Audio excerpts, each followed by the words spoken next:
Halo Sobat Piknikers, kali ini aku berada di kawasan Kota Tua, Jakarta. Nah, kawasan ini merupakan kawasan sejarah pada masa kolonial. Kalian bisa lihat sendiri di sini di belakang saya, bangunan-bangunannya ini terlihat sekali identik dengan masa kolonial. Kali ini aku akan mengunjungi salah satu spot yang ada di wilayah Kota Tua, Jakarta ini. Ini salah satu destinasi wisata yang wajib kalian kunjungi. Apa itu? Yuk, ikuti terus perjalanan kami.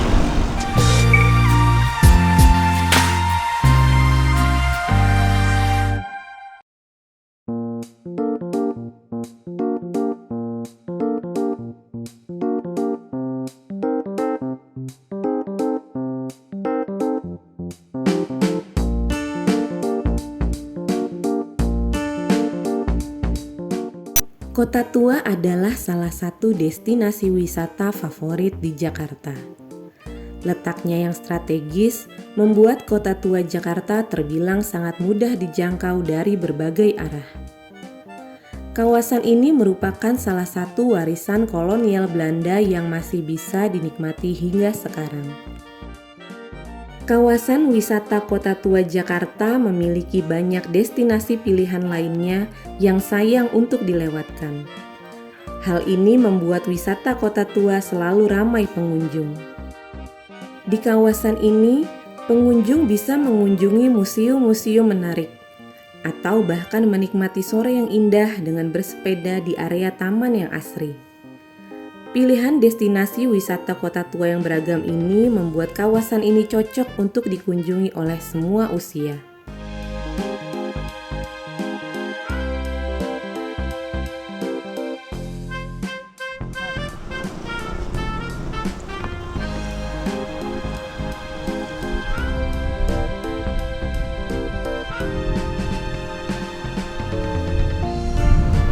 Sekarang saya sudah berada di tepi Kali Besar.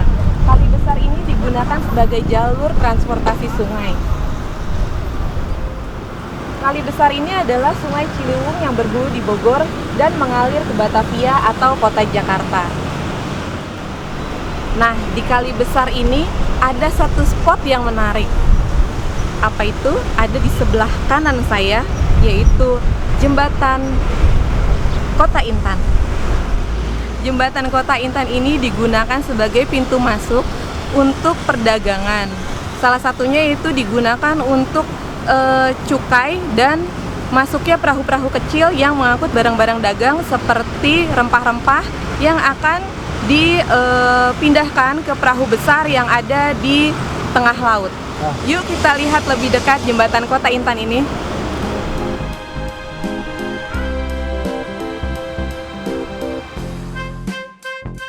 Di kawasan Kota Tua Jakarta atau Oud Batavia, terdapat satu jembatan kuno yang dulunya bisa ditarik ke atas secara hidrolik, yang membentang di atas Kali Krukut atau Kali Besar di utara Toko Merah. Jembatan yang terletak di kawasan Kota Tua Jakarta ini kental dengan nilai sejarah. Jembatan Kota Intan termasuk Jembatan Jungkit, Opalberg, atau drawbridge pertama yang dibangun di Indonesia. Bagaimana sejarah Jembatan Kota Intan? Nah, posisi aku sekarang sudah lebih dekat berada di depan Jembatan Kota Intan, di mana jembatan ini digunakan sebagai perlintasan perahu-perahu untuk keluar masuk yang membawa barang dagangan pada saat itu. Jembatan ini masih manual menggunakan sistem ungkit yang pada saat perahu melintas, jembatan ini akan terbuka. Yang menarik untuk aku adalah usia dari jembatan ini kurang lebih sekitar 400 tahun atau 4 abad. Tapi dengan usia yang cukup tua, kondisinya masih sangat baik. Hanya saja jembatan ini sudah tidak difungsikan lagi sebagaimana fungsi yang semestinya.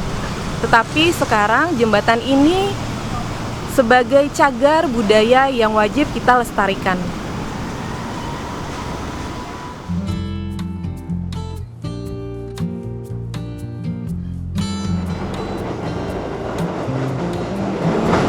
Teman-teman, kali ini saya mencoba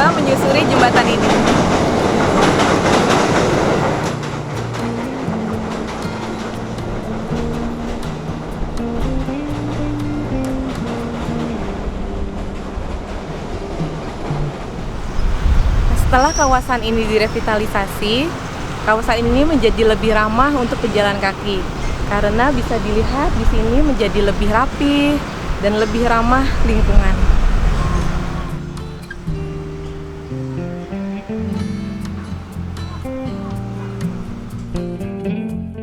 Jembatan Kota Intan dibangun pada masa VOC berkuasa pada 1628.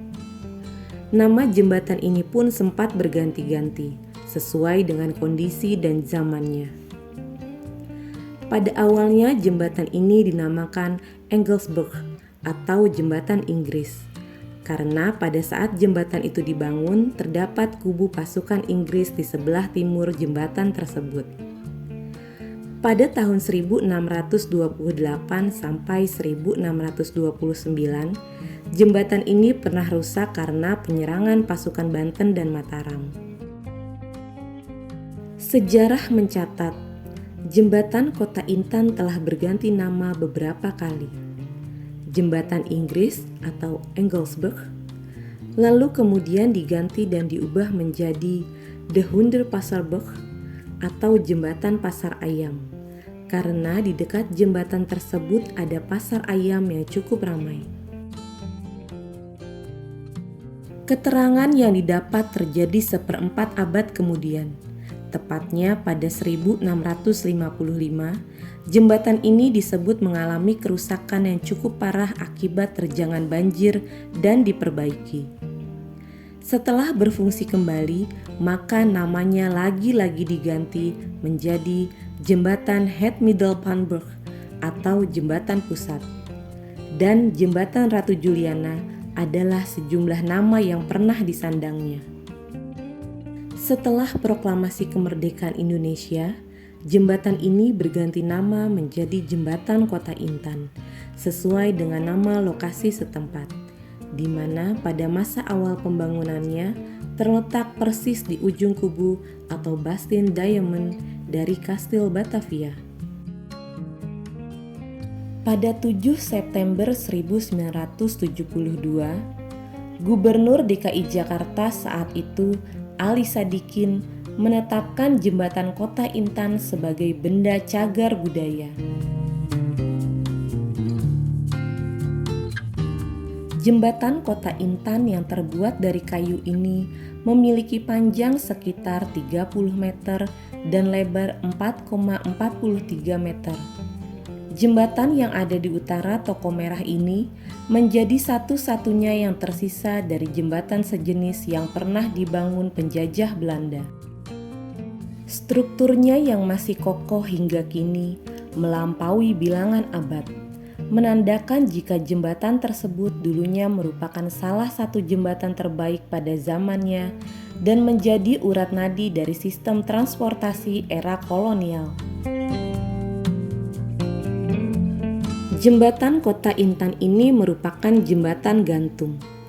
Seperti kebanyakan jembatan-jembatan besar lain yang juga digantung di negeri asalnya VOC, yaitu Belanda.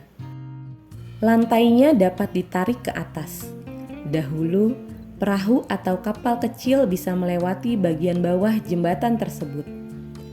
Menariknya, dalam kurun waktu abad ke-17 dan ke-18, VOC membangun beberapa jembatan sejenis di Jakarta. Namun, jembatan-jembatan itu sudah tidak ada lagi.